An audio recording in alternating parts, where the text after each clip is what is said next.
The massive ship Eternal Harmony floated in the darkness of space like a sleeping giant. Its hull stretched for miles, covered in lights that blinked like stars. Inside the ship's main hall, Admiral Hyun-woo stood before a circle of alien beings. Each one looked different from the others.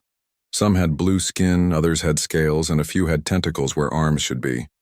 They all wore fancy robes that showed their high rank in the Galactic Council. "The humans are a problem," Admiral Hyun-woo said, his voice echoing in the large room. "3 of our scout ships are gone. Destroyed. These Earth creatures did this, with their basic weapons." Chancellor Kyung-suk, an old female with silver skin and 4 arms, leaned forward in her floating chair. "How is this possible? Our report said they were primitive. They only just learned to leave their planet." "That is what makes them dangerous," the Admiral replied. "They do not fight like civilized beings. When our ships tried to make peaceful contact, the humans attacked without warning. They used their own ships as bombs. They crashed into our vessels on purpose, knowing they would die." A being with green scales and yellow eyes spoke up. "Such behavior is madness. No intelligent species would throw away their lives so easily." "Exactly," said Admiral Hyun-woo. "This is why the Council must act now, before they spread beyond their solar system, before they bring their madness to other worlds." Chancellor Kyung-suk raised one of her 4 hands. "The vote has already been made. Earth will be cleansed. But first we need to understand how they think, how they fight. We need a live specimen." Admiral Hyun-woo nodded. "My ships are already moving toward their moon. We will capture one of their warriors. Study them. Learn their weaknesses. Then we will end this threat forever." The meeting ended, and the alien leaders floated away to their quarters.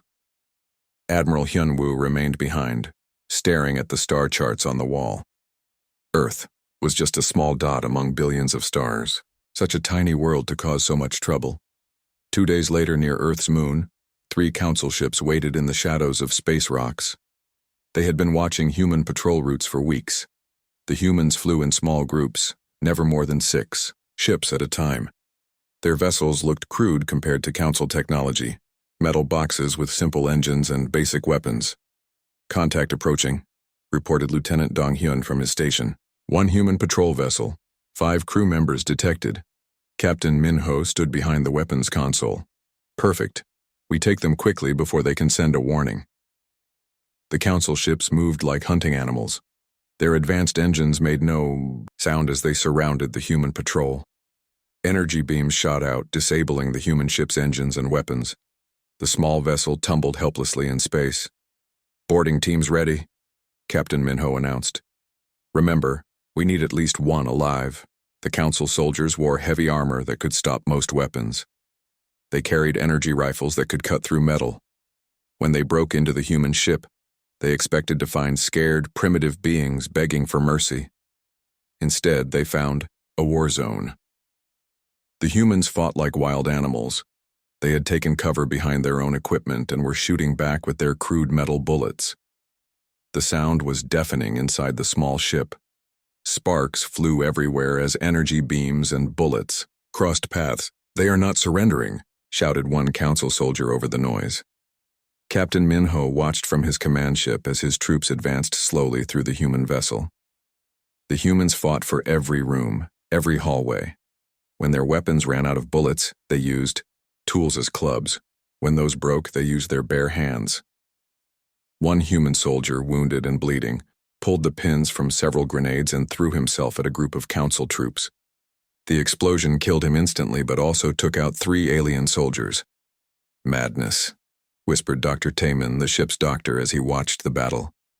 "They choose death over capture." But not all of them. In the final room, the Council soldiers found 1 human still alive. He was sitting calmly on the floor, his back against the wall. His uniform was torn and bloody, but his eyes were alert and watchful. The human was different from the others. While his dead crewmates had fought with wild fury, this one showed no emotion at all. He did not try to fight when the Council soldiers pointed their weapons at him. He just watched them with cold, calculating eyes. "Surrender, human," Captain Min-ho said through his translator device. The human looked up at him. Petty Officer First Class, United States Navy, Service Number 486-77-9241. We want information about your military forces, Captain Minho continued. The human repeated the same words. Petty Officer First Class, United States Navy, Service Number 486-77-9241. Captain Minho studied the prisoner. The human was large for his species, with thick muscles and scars that spoke of many battles. His face showed no fear, no pain, even though he was clearly injured. "Search him," Captain Minho ordered. The council soldiers went through the human's pockets and equipment. They found typical military items: a knife, a small radio, emergency medical supplies. But there was one thing that seemed important to the prisoner: a small cloth patch with a picture of a skull and a curved blade. When a soldier tried to take it, the human spoke for the first time beyond his identification. "That stays with me." His voice was quiet but firm. Captain Minho found himself taking a step back. There was something in those words, something dangerous. "Why?" Captain Minho asked. The human said nothing more. He just stared at the alien captain with those cold eyes. Dr. Taemin stepped forward with his medical scanner. "Let me examine him before we move him to the main ship." The scanner revealed interesting information. The human's heart rate was normal. His brain activity was calm and controlled. Most captured beings showed signs of panic or shock. This one seemed completely relaxed. "Strange," Dr. Taemin muttered. "It is as if he expected this to happen." They moved the human to the Eternal Harmony and put him in a detention cell designed to hold the most dangerous criminals in the galaxy. The walls were made of energy fields that could stop any known weapon. Cameras watched every movement. Guards stood outside at all times. Commander Boram came to see the prisoner that first night. She was the Council's best at getting information from captured enemies. She had broken warriors from dozens of different worlds. She found the human, sitting on his metal bed, still holding the small patch. He looked up when she entered, and she felt a chill run down her spine. His eyes were not the eyes of a defeated prisoner. They were the eyes of a predator waiting for the right moment to strike. "I am Commander Boram," she said. "I will be asking you some questions." The human studied her for a long moment. Then he smiled. It was not a friendly smile. "Petty Officer First Class, United States Navy, Service Number 486-77-9241. Commander Boram tried different approaches. She offered food, medical care, even promised to send him home if he cooperated. The human gave the same response every time. As she left the detention area, Commander Boram spoke to Captain Minho. "There is something wrong with this one. Most prisoners want to live. They will trade information for survival. This human acts like he has nothing to lose." Captain Minho looked at the security monitors showing the prisoner's cell. The human was lying on his bed now, but his eyes were still open. Still watching. "Maybe that is what makes them so dangerous," Captain Minho said. "They do not fear death the way other species do." Dr. Taemin reviewed the scan results in his laboratory. The human's physical structure was impressive. Dense bones, powerful muscles, and a nervous system that reacted faster than most species. But there were other things too. Small scars that looked like they came from surgical procedures. Calluses on his hands that suggested years of weapons training. "This is not an ordinary soldier," Dr. Taemin told Admiral Hyunwoo. "His body shows signs of advanced training. Perhaps genetic enhancement." Admiral Hyunwoo studied the reports. "Enhanced or not, he is still just one human. What can one prisoner tell us about their entire species?" But late that night, as the ship traveled through hyperspace toward the Council's main base, strange things began to happen. Minor system failures occurred in sections of the ship near the detention area. Security cameras would flicker and go, dark for brief moments. Temperature controls would malfunction, making some areas too hot or too cold. The ship's artificial intelligence ran diagnostics but found no explanation for the problems. Everything appeared normal, yet the failures continued. In his cell, the human prisoner lay on his bed with his eyes closed. To the guards watching, he appeared to be sleeping. But if they had looked more carefully, they would have noticed that his breathing was too controlled, too regular, and his hand still gripped that small patch with the skull and curved blade. The patch that none of the aliens had bothered to scan closely. The patch that contained technology they had never seen before.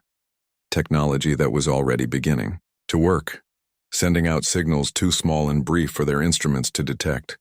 The human had not said much since his capture, but he did not need to speak. His mission had begun the moment those council ships had surrounded his patrol vessel. Everything that had happened since then had been part of a plan that the aliens could not even imagine. Admiral Hyun-woo and his crew thought they had captured a prisoner. The bridge of the Eternal Harmony was in chaos. Alarm lights flashed red as officers shouted reports across the command center. The approaching human fleet had them surrounded, and no one could explain how. 27 ships confirmed, Lieutenant Dong Hyun reported, his voice tight with fear. They are moving into attack positions. Admiral Hyun-woo gripped his command chair as the ship shook from warning shots fired across their bow. Analysis of their weapons? Primitive kinetic rounds and nuclear warheads, Captain Minho replied. But sir, they are firing with perfect accuracy. Every shot hits exactly where they intend. Chancellor Kyung-suk's voice crackled over the communication system from the Council's main fleet. Admiral, explain this situation. How did humans locate our most advanced stealth vessel? Unknown, Chancellor, Admiral Hyun-woo replied, sweat forming on his forehead. We followed all protocols. Our cloaking systems are functioning perfectly. Dr. Taemin looked up from his medical station. Admiral, I need to show you something about our prisoner. The scan results are disturbing. He transferred his data to the main screen. The image of the human's body appeared, showing the skeleton and major organs, but scattered throughout were tiny objects that glowed different colors under the scanner. What am I looking at? Admiral Hyun-woo demanded. Cybernetic implants, Dr. Taemin explained. But not like anything in our databases. These are far more advanced than we expected from a primitive species. He pointed to different areas of the image. Here, near his heart, is a device that regulates his blood flow under extreme stress. Here, along his spine, are processors that speed up his reaction time. And these, he indicated several small objects near the human skull, appear to be memory enhancement systems. Colonel So-young, the ship's intelligence officer, leaned forward. You are saying this human is artificially enhanced? More than enhanced, Dr. Taemin replied. He is a living weapon, built for tasks that would kill an ordinary human. The ship shuddered again as more human weapons fire crossed their hull. Admiral Hyun-woo struggled to understand the implications. If their regular soldiers have this level of modification, then our intelligence reports were completely wrong. Sir, Lieutenant Dong Hyun called out, I am detecting a transmission from the human fleet. They are broadcasting on all frequencies. Put it on speakers, Admiral Hyun-woo ordered. A human voice filled the bridge, speaking in their rough but determined language. The ship's translator system struggled to convert the meaning, but the message was clear enough. Council vessel, you have something that belongs to us. Return our operative, and you will be allowed to leave this system. Operative? Colonel So-young repeated. They did not say soldier or prisoner, they said operative. Dr. Ye-jin, who had been studying human military structure through their intercepted communications, suddenly looked alarmed. Admiral, I need to access our prisoner's personal effects immediately. Why? Admiral Hyun-woo asked. That patch he carries, the one with the skull symbol. I have seen references to it in human military communications, but I never made the connection before. She ran to the evidence storage and returned with the small cloth patch. Under the examination light, the skull and curved blade design seemed almost to glow. In human military culture, different units have different symbols, Dr. Ye-jin explained rapidly. This particular design appears in their most classified communications, references to operations that officially never happened. Colonel So-young took the patch and ran it through the ship's analysis system. There is something embedded in the fabric, technology that our initial scans missed. The analysis revealed microscopic circuits woven into the threads. The technology was so small and advanced that it had been invisible to their standard detection. Equipment. A transmitter, Colonel So-Young breathed. He has been broadcasting our location this entire time. That is impossible, Captain Minho protested. Our detention cells block all forms of communication. Not if the technology is completely unknown to us, Dr. Taemin pointed out. We cannot block signals we do not understand. Admiral Hyun-woo felt his world shifting beneath his feet. The human they had captured was not a simple soldier. He was something else entirely, something that had been designed to infiltrate and operate behind enemy lines. Bring up everything we know about this prisoner, he ordered. Lieutenant Dong Hyun's fingers flew over his console. Initial capture reports show he identified himself as Petty Officer First Class United States Navy. But look at this, Dr. Ye-jin added, pulling up her cultural analysis files. In their military structure, Navy personnel serve on ships. They do not usually conduct ground operations, yet our prisoner shows signs of extensive ground combat training. Colonel So-Young was digging deeper into the intercepted human communications. Admiral, I am finding references to something called Naval Special Warfare, elite units that operate on land, sea, and space. She paused, her face growing pale. There are whispered references to an individual operator with the call sign Reaper, someone who conducts missions so classified that his existence is officially denied. Reaper, Admiral Hyun-woo repeated, like the symbol on his patch. The references are fragmentary, Colonel So-Young continued, but the pattern suggests an operative who specializes in impossible missions, deep infiltration, long-term survival behind enemy lines, elimination of high-value targets. The pieces were falling into place, and Admiral Hyun-woo did not like the picture they formed. Are you telling me we did not capture a prisoner? We captured an assassin? Before anyone could answer, Lieutenant Dong Hyun called out in alarm. Admiral, the human fleet is changing formation. They are not preparing to rescue their operative. They are surrounding us. On the main screen, the human ships moved with deadly precision. Instead of the rescue formation Admiral Hyun-woo expected, they were taking positions that would prevent any escape. This makes no sense, Captain Minho said. Why would they abandon their own man? Dr. Ye-jin looked at the tactical display with growing horror. What if they are not abandoning him? What if his capture was part of the plan? Explain, Admiral Hyun-woo demanded. Think about it, Dr. Ye-jin said rapidly. An operative specializing in infiltration allows himself to be captured by the enemy's most advanced ship. Once aboard, he has access to everything. Our technology, our security systems, our command structure. But he has been under constant guard, Captain Minho protested. Has he? Dr. Taemin asked quietly. We assumed the detention cell was containing him. But what if he could have escaped at any time? What if he stayed because he wanted to be here? The thought sent chills through everyone on the bridge. They had been studying their prisoner, but maybe he had been studying them too. Admiral Hyun-woo activated the security channel to the detention area. Commander Bo-ram, report on prisoner status. He appears to be resting, Admiral, came the reply. Same as always. Run a full diagnostic on the detention systems. Now. While they waited for the results, Colonel So-Young continued searching through the intelligence files. Admiral, I am finding more references to this Reaper operative. Scattered reports from human military communications. She displayed the fragments on screen. A terrorist stronghold eliminated overnight. 47 targets neutralized by a single operative. An enemy command post destroyed from the inside while surrounded by thousands of soldiers. Those sound like stories, Captain Minho said. Exaggerations. Do they?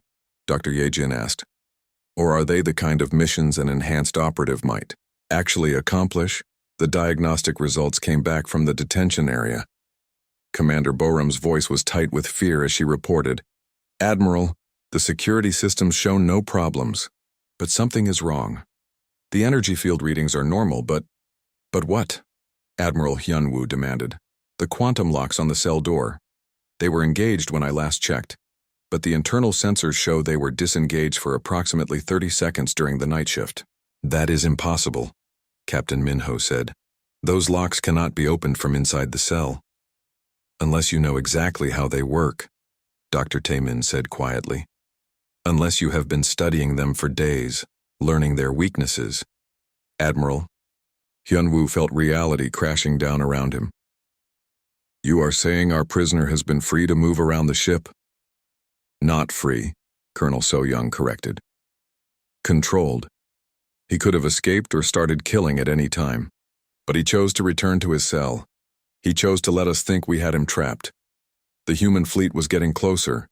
Soon they would be in optimal firing position. But they were not acting like a rescue force anymore. They were acting like they were waiting for something. What is he planning? Admiral Hyunwoo asked aloud. Dr. Yejin looked at the tactical display showing the perfectly positioned human ships. I think he has already accomplished it. We brought him aboard the most advanced vessel in the Council fleet. We gave him access to all our systems, all our technology. He has been sending information to his fleet from the moment we captured him. And now?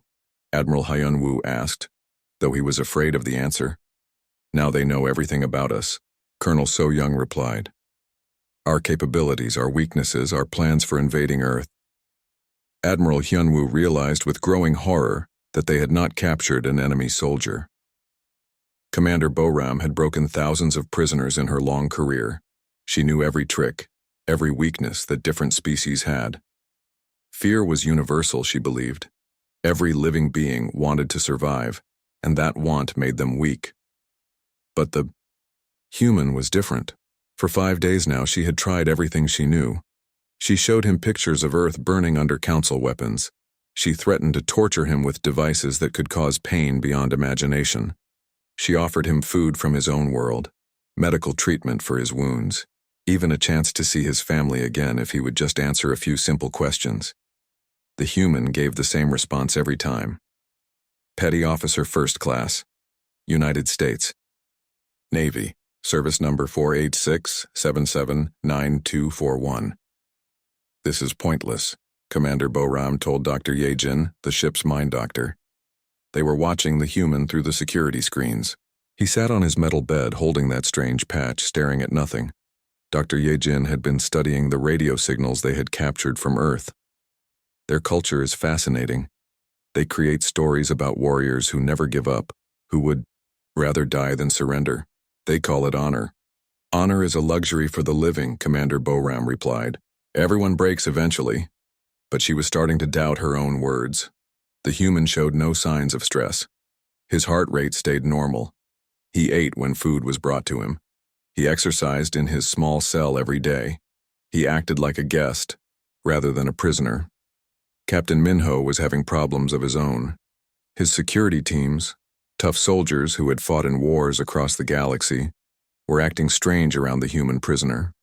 They reported feeling nervous during their guard shifts. Some asked to be moved to other duties. What is wrong with you? Captain Minho demanded of Sergeant Kwang-soo, one of his best men. He is locked in an energy cage. He cannot hurt you. Sergeant Kwang-soo shifted uncomfortably. It is not that, sir. It is the way he looks at us. Like he is studying us. Learning our weaknesses. He is one being against an entire ship, Captain Minho said. What could he possibly do? But even Captain Minho felt it. When he walked past the detention area, he could sense those cold eyes watching him. The human never threatened anyone, never even spoke, except to give his name and number. Yet somehow, his presence made everyone nervous. The ship's problems were getting worse too. Systems that had worked perfectly for years were now failing at random times. The artificial intelligence had run full diagnostics dozens of times but found nothing wrong. Perhaps it is just bad luck, suggested Lieutenant Dong-hyun during a staff meeting. Dr. Taemin shook his head. I do not believe in coincidences. These failures started after we brought the human aboard. Admiral Hyunwoo looked tired. The stress of the mission was showing on his face. Are you suggesting that one prisoner is somehow sabotaging our ship while locked in an energy cage? I am suggesting that we may not understand what we are dealing with, Dr. Taemin replied. That evening, Commander Boram decided to try a different approach. Instead of threats or bribes, she would appeal to the human's emotions. She entered the detention area with pictures from Earth, images of human cities, families, children playing in parks. She sat down across from the energy barrier and spread the pictures where the human could see them. "These are your people," she said gently. "Your species. Right now, council fleets are moving toward your world. In a few weeks, all of these people will be dead." The human looked at the pictures. For the first time, his expression changed slightly. Commander Boram thought she saw sadness in his eyes. "You could save them," she continued. "Tell us about your military forces. Help us understand how humans think. We might decide that your species deserves to live." The human was quiet for a long time. Commander Boram held her breath. Finally, he was going to break, but when the human spoke, his words chilled her to the bone. "You already decided to kill them all. Nothing I say will change that." His voice was calm and matter-of-fact. "Your people made their choice when they attacked first contact ships. Now you will learn what happens when you threaten Earth." "We could destroy your world easily," Commander Boram said, trying to regain control of the conversation. The human smiled that cold smile again. "Maybe, but not without cost. And costs have a way of adding up." As Commander Boram left the detention area, she realized that the human had just told her more than he had said in days. But instead of useful military information, he had given her a warning. Dr. Yejin spent her time studying human culture through their radio and internet signals.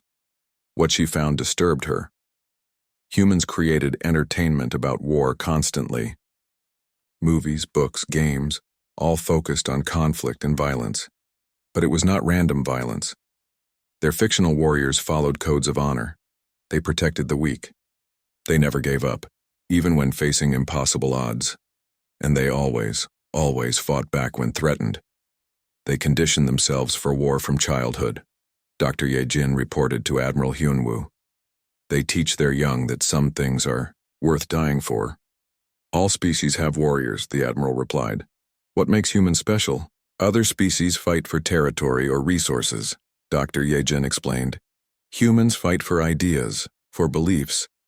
They will die to protect people they have never met, just because those people are human too." Admiral Hyunwoo considered this. Emotional thinking. That makes them predictable. "Does it?"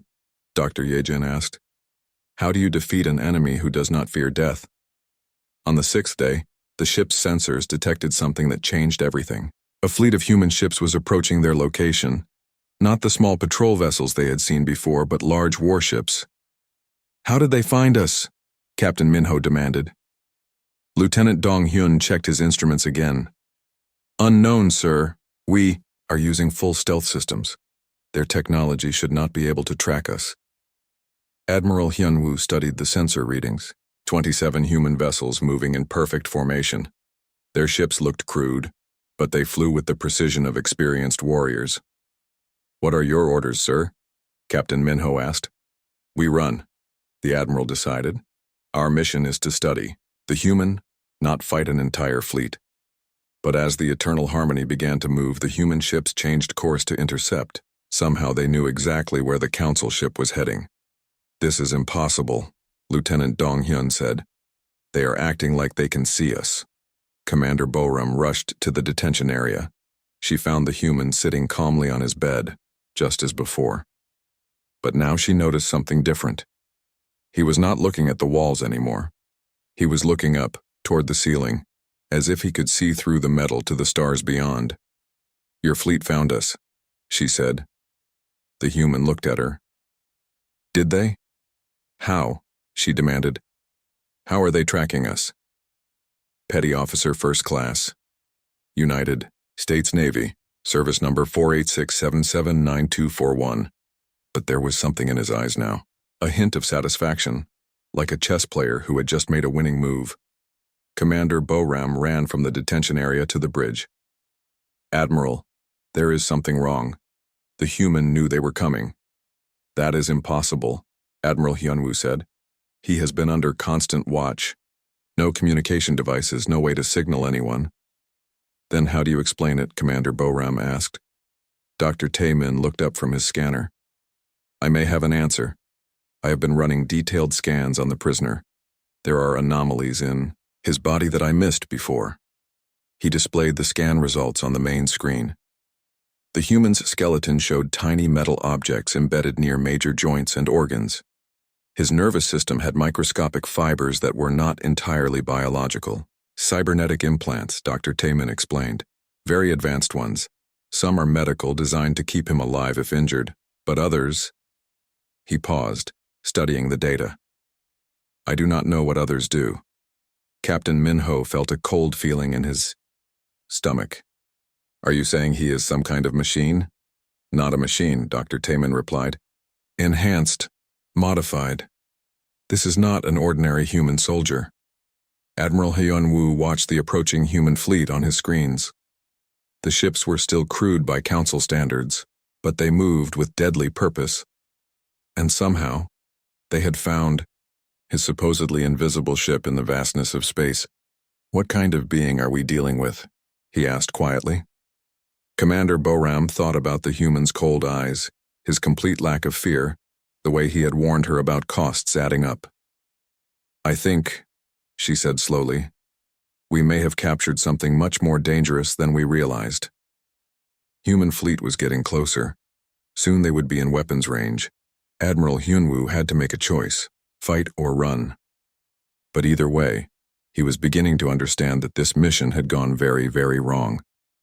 In his cell, the human prisoner continued to hold his small patch. To the guards, it looked like nothing more than a piece of cloth with a skull and blade design. They had no idea that it contained technology their scanners could not detect. Technology that had been sending a signal since the moment of his capture, a signal that his people had followed across the galaxy to find him. The human closed his eyes and smiled. The first phase of his mission was complete. Soon, it would be time for the second phase, and then the Council would learn what it truly meant to threaten Earth. The reactor core of the Eternal Harmony pulsed with unstable energy as the Reaper made final adjustments to the control systems. His cybernetic implants processed thousands of calculations per second, determining the exact timing needed for what was to come. Admiral Hyun-woo and his remaining crew had barricaded themselves on the bridge. Half his ship was dead, the other half was trapped, and his most advanced vessel was slowly dying around them. Status report, the Admiral demanded, though he already knew the answer would be bad. Life support failing on decks 7 through 12, Lieutenant Dong Hyun reported, his voice shaking. Reactor core is building toward critical overload. At current rate, we have maybe 30 minutes before containment failure. What about our distress signal? Admiral Hyun-woo asked. Blocked, Captain Minho replied. He has jammed all our communication systems. The fleet cannot even detect what is happening to us. Through the bridge windows, they could see the human ships maintaining their distance, far enough away to survive. The explosion that was coming, but close enough to watch the Eternal Harmony die. Cowards, spat Security Chief Junho. They abandoned their own operative. Do they? Dr. Ye-jin asked quietly. She had been studying the human fleet movements on the tactical display. Or is this part of his mission? Before anyone could answer, the bridge doors slid open with a soft hiss. The crew spun around, weapons ready, expecting to see the Reaper entering for a final confrontation. Instead, they saw nothing. The corridor beyond was empty and dark. Motion sensors detect no movement, Captain Minho reported, confusion in his voice. Then how did the doors open? Admiral Hyun-woo demanded. The answer came from the main display screen. Text appeared in perfect council script. I am already here. The crew looked around wildly, but saw no sign of the human. Their scanners detected nothing. Yet somehow he was speaking to them through their own ship's systems. Where are you? Admiral Hyun-woo called out. Everywhere, came the reply on the screen. Your ship belongs to me now. Every system, every sensor, every circuit. I know where each of you is standing. I know how fast your hearts are beating. I know how many minutes you have left to live. Dr. Tayman studied his medical scanner readings of the crew. Admiral, our stress levels are off the charts. The psychological pressure is affecting our ability to think clearly. Show yourself, Security Chief Junho shouted at the empty air. Fight like a warrior instead of hiding like a coward.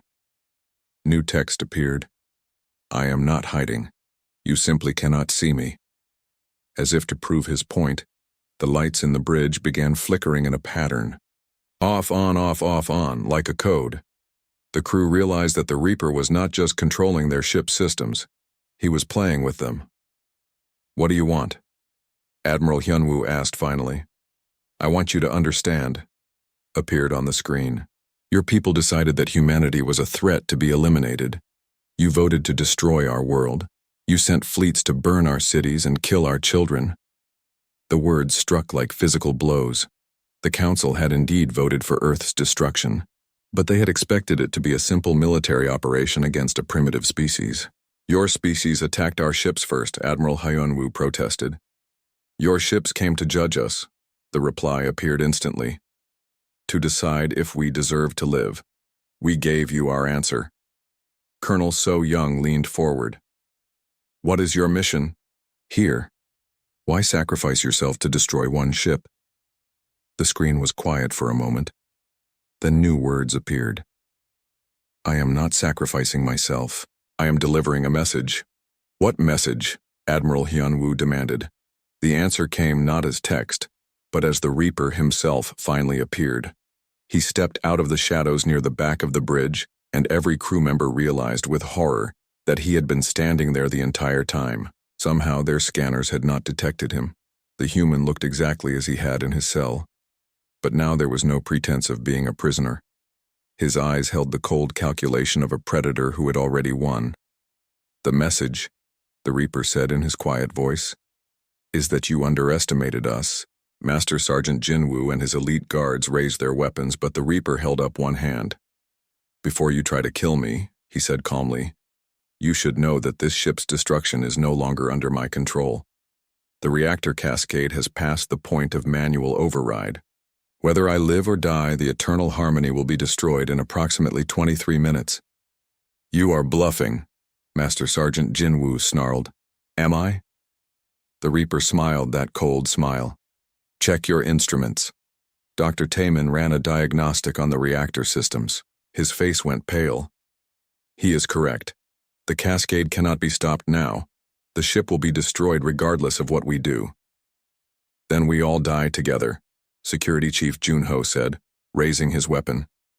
No, the Reaper replied. You die. I leave. Before anyone could react, he touched something on his uniform. A small device that had been hidden among his other equipment activated, and suddenly his body began to shimmer and fade. Personal teleportation field, Dr. Taemin breathed. Impossible. That technology does not exist. It does now, the Reaper said as his form became translucent. We had to develop it quickly once we learned about your invasion plans. Just one of many innovations you made necessary. Admiral Hyunwoo realized the full scope of what had happened. You never intended to escape in a traditional sense. You have been planning this exact scenario from the moment we captured you. From before you captured me, the Reaper corrected. My ship was bait. You took it because we wanted you to take it. Everything that has happened was designed to bring me here, to your most advanced vessel at exactly this moment. But why? Dr. Yejin asked desperately. Why destroy one ship when your world faces entire fleets? The Reaper looked at her with something that might have been pity. Because this is not about destroying one ship. This is about sending a message to your entire civilization.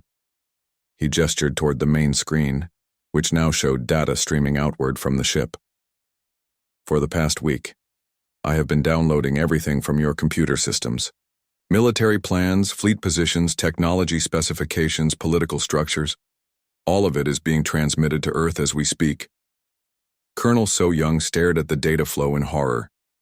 Our entire military database, our defense plans, the locations of our home worlds.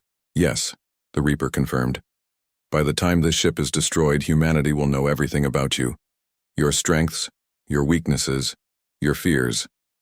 We will know how to hurt you in ways you never imagined. This is impossible, Admiral Hyunwoo protested. No single operative could accomplish so much. You keep thinking of me as a single operative, the Reaper replied, his body now barely visible as the teleportation field prepared to activate. "That is your mistake. I am not unique. I am standard." The words hit them like a physical blow. Dr. Taemin spoke the horrible truth. "You mean there are others like you?" "Thousands," the Reaper confirmed. "Every enhanced human you will face in the coming war has the same training, the same modifications, the same dedication to protecting Earth. I am not special. I am merely the first one you met." Master Sergeant Jinwoo made a desperate lunge for the fading human, but his hands passed through empty air. The teleportation field activated, and the Reaper vanished completely. Seconds later, the ship's sensors detected him materializing aboard one of the distant human vessels. Safe. Mission accomplished. In the 20 minutes remaining before the reactor exploded, Admiral Hyunwoo tried desperately to send a warning to the Council fleets. But every communication system had been sabotaged. The eternal harmony would die, in silence, and with it, all evidence of what the human had accomplished. As the reactor core finally reached critical mass, Admiral Hyunwoo's last thought was of the message they would never be able to send. Earth was not the primitive world they had expected. Humanity had been preparing for this war longer than the Council realized, and they had created warriors specifically designed to win it.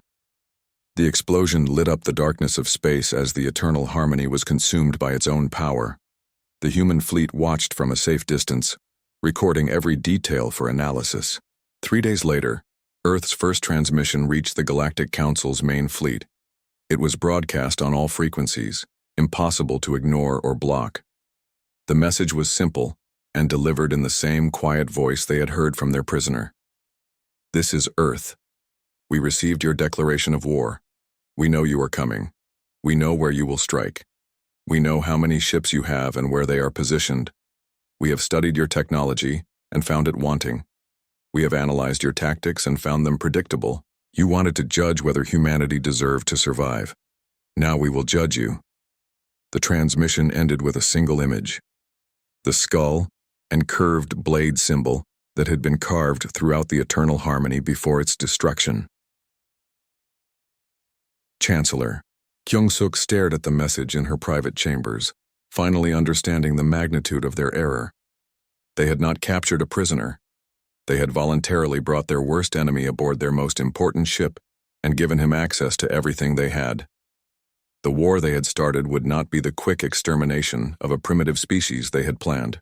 It would be a fight for survival against an enemy who had turned their own arrogance into a weapon. Humanity had been underestimated once. The lights went out. Emergency power kicked in a moment later, bathing the corridors of the eternal harmony in red light. Alarm sirens wailed throughout the massive ship as systems began failing one by one. "Report!" Admiral Hyunwoo shouted over the noise. "Main power is down," Lieutenant Dong-hyun called back. "Backup systems are struggling to maintain basic functions." "Engineering, what is happening?" the Admiral demanded over the communication system. The reply was filled with static and panic. "Unknown, sir. The power grid is being systematically overloaded. Someone is accessing our systems from inside the ship." Captain Minho was already running toward the detention area. He knew with terrible certainty what he would find there. The detention cell stood empty, its energy barriers dark and useless. The quantum locks had been opened from the inside, despite being designed to be impossible to breach. "Security alert," Captain Minho shouted into his communicator. "The prisoner has escaped. All teams to emergency positions." But even as he spoke, he realized how foolish the words sounded. The human had not escaped. He had simply stopped pretending to be trapped. In the ship's main computer core, deep in the heavily protected center of the vessel, the Reaper worked with quick, precise movements. The cybernetic implants in his brain interfaced directly with the alien computer systems, translating their foreign code into something he could understand and manipulate. The Council had built their ship to be impenetrable from the outside. They had never considered that the real threat might come from within. Security Chief Jun Ho gathered his best troops in the main corridor. These were experienced soldiers who had fought on dozens of worlds. They carried weapons that could punch holes through starship armor. They wore protective suits that could deflect energy blasts.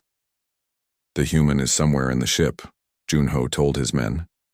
He is enhanced, but he is still just one being against 40 of us. We hunt him down and eliminate him. The soldiers nodded and spread out through the ship's corridors. Their scanners showed life signs throughout the vessel, but with the power systems failing, it was hard to tell which readings were crew members and which might be their target. Sergeant Kwangsu led the first search team into the lower decks. The emergency lighting cast strange shadows on the walls, making every corner a potential hiding place. They moved carefully, checking each room before advancing. "Movement in Section 7, whispered Private Han Su over the radio. Heading toward the engineering deck. The team converged on the location but found only empty corridors. Whatever they had detected was gone. He is fast, Sergeant Kwangsu muttered. What they did not know was that the Reaper was not running from them. He was leading them away from his real objective. While they searched the lower decks, he was systematically dismantling the ship's defenses from the inside. Dr. Tae-min discovered the first body 20 minutes after the power failure began. Chief Engineer Min-ki was found in the reactor control room, killed with a single precise strike to the neck. The massive alien had been taken down silently, without triggering any alarms. How is this possible? Dr. Tae-min asked as he examined the body. Min-ki was one of our strongest crew members, and he was killed without making any noise. The answer came when they found the second body. Lieutenant Yuna, a communications specialist, was discovered in a maintenance shaft. Like the engineer, she had been eliminated quickly and quietly. But this time, there was something else. Carved into the metal wall next to her body was a small symbol, a skull with a curved blade beneath it. He is marking his kills, Security Chief Junho realized with growing dread. Like a hunter counting his prey. Admiral Hyunwoo tried to coordinate the search from the bridge, but the ship's systems were failing faster than they could be repaired. Sensors went dark, communications cut out. Even the artificial gravity began fluctuating in some sections. How is one being doing this? He demanded. Colonel So Young had been analyzing the pattern of failures. He is not randomly destroying systems. He is choosing specific targets. Life support, weapons, propulsion, everything we need to fight or flee. Then we must find him before he completes his sabotage, Admiral Hyunwoo decided. But finding the Reaper was proving impossible. He moved through the ship like a ghost, using maintenance tunnels and service corridors that most crew members did not even know existed. The cybernetic enhancements in his body allowed him to see in the dark, to move without sound, and to predict where the search teams would be. Lieutenant Commander Yoon-ji was monitoring what remained of the internal scanning systems when she detected an anomaly. Admiral, I am reading unusual energy patterns near the main computer core. Send a team there immediately, Admiral Hyunwoo ordered. But when the security team reached the computer core, they found the heavy doors sealed shut. The access codes had been changed, and the emergency overrides were not working. Break it down, Security Chief Junho ordered. His troops used their most powerful weapons to blast through the reinforced barriers. But by the time they entered the computer core, it was empty. The only sign that anyone had been there was another small skull symbol carved into the main processing unit. And now the ship's navigation systems were completely dead. He was here, Sergeant Kwangsu reported. But the room is empty now. How? Junho demanded. We had all the exits covered. The answer came from Dr. Tae-min, who had been studying the ship's technical specifications. There are maintenance shafts that connect to this room, but they are too small for normal crew members to use. A human is not much smaller than us, Junho pointed out. This human is, Dr. Tae-min replied grimly. His bone structure is denser but more compact. He can fit through spaces that would be impossible for us. As the search continued, more bodies were found, each one killed with clinical precision, each one marked with the skull symbol. The crew members who had been loudest about the human prisoner being harmless were the first to die. He is hunting us, whispered Private Hansu as they found another body. Like we are animals. Security Chief Junho was beginning to understand the truth. They were not hunting an escaped prisoner. They were being stalked by a predator who knew their ship better than they did. The psychological warfare was as effective as the physical attacks. Crew members jumped at shadows. They refused to work alone. Some barricaded themselves in their quarters and refused to come out. He is destroying our morale, Colonel So-young reported to Admiral Hyun-woo. The crew is terrified. He is just one being, the Admiral replied, but his voice lacked conviction. Is he? Colonel So-young asked. Or is he something else entirely? As if in answer to her question, Admiral Hyun-woo's personal communication terminal activated. The screen showed a message that made his blood freeze. You took something that does not belong to you. I am here to collect. The message was written in perfect council script. The human had learned their language and accessed the Admiral's private communication system. How did he get into my personal terminal? Admiral Hyun-woo demanded. Lieutenant Dong-hyun checked the system logs. The access came from inside the ship's main computer network. But sir, that should be impossible. The security protocols require genetic identification and command codes that only you know. Unless he has been watching and learning since the moment we brought him aboard, Dr. Yejin said quietly. The horrible truth was becoming clear. The Reaper had not just been gathering intelligence about Council technology. He had been studying every crew member, learning their habits, their weaknesses, their fears. He knew the ship better than the people who lived on it. We need to evacuate, Admiral Hyun-woo finally admitted. Get everyone to the escape pods. But when the crew tried to reach the escape pod bays, they found the corridors sealed by blast doors that refused to open. The Reaper had locked down, the ship trapping them inside with him. He is not trying to escape, Colonel So-young realized with growing horror. He is keeping us here. But why? Admiral Hyun-woo asked. The answer came when they detected new movement outside the ship. The human fleet was no longer maintaining their surrounding positions. They were moving away, leaving the Eternal Harmony alone in space. They are abandoning him, Captain Minho said in confusion. No, Dr. Yejin replied, understanding finally dawning on her face. They are getting to safe distance.